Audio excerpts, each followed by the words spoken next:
మన తండ్రి అయిన దేవుని నుండి, మన ప్రభు అయిన క్రీస్తు నుండి, పరిశుద్ధాత్మ నుండి కృపా సమాధానాలు మీ కుటుంబాలకు కలుగునుగాక. బాగున్నారా ప్రియులారా?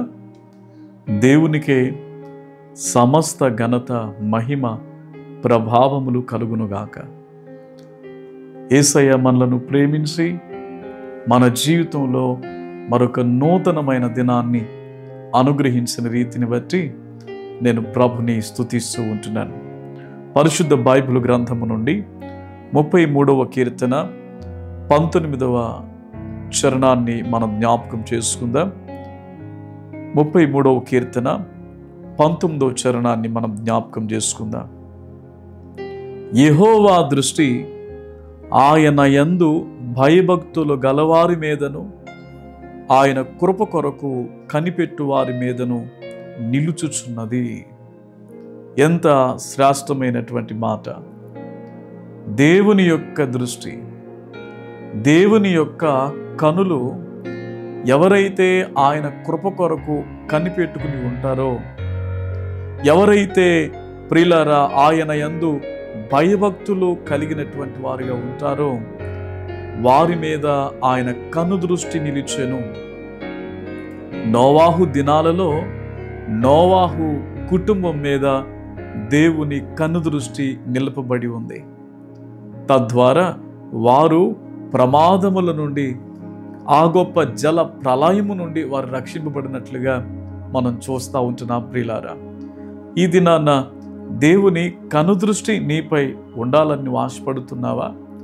అయితే దేవుని మీద ఆధారపడటం మనం నేర్చుకున్నప్పుడు ప్రియులారా, మన హృదయములోనికి ప్రభువుని ఆహ్వానించినప్పుడు, దేవునికి ఇష్టడుగా, దేవునికి మహిమార్థమైనటువంటి జీవితాన్ని నీవు కలుగున్నప్పుడు ఆయన కనుదృష్టి నీ జీవితంలోనికి అనుమతిస్తారు. ప్రియులారా, మనందరికీ తెలుసు, ఆస అనే రాజు దేవుని చేత నడిపించబడి, దేవుని చేత బలపరచబడి, దేవుని కృపను బట్టి యుద్ధాలలో జయాలను పొందుకుని ప్రియులారా ఒక ఉన్నతమైనటువంటి పరిస్థితిలోనికి వెళ్ళాడు.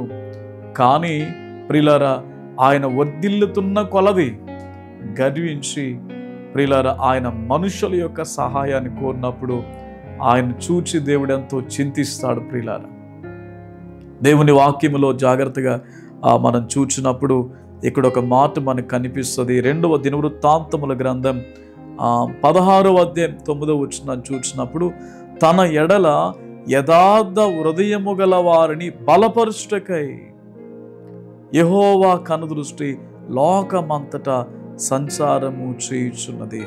దేవుని యందు యథార్థమైన హృదయాన్ని కలిగినటువంటి వారి ఎడల లోకమంతా, మరి లోకములు ఎక్కడైతే యథార్థవంతులు ఉన్నారో వాళ్ళందరి మీద ఆయన కనుదృష్టి ఉంది. కానీ ఆశ గర్వించి ఆ ప్రియులారా మరి మర్చిపోయాడు.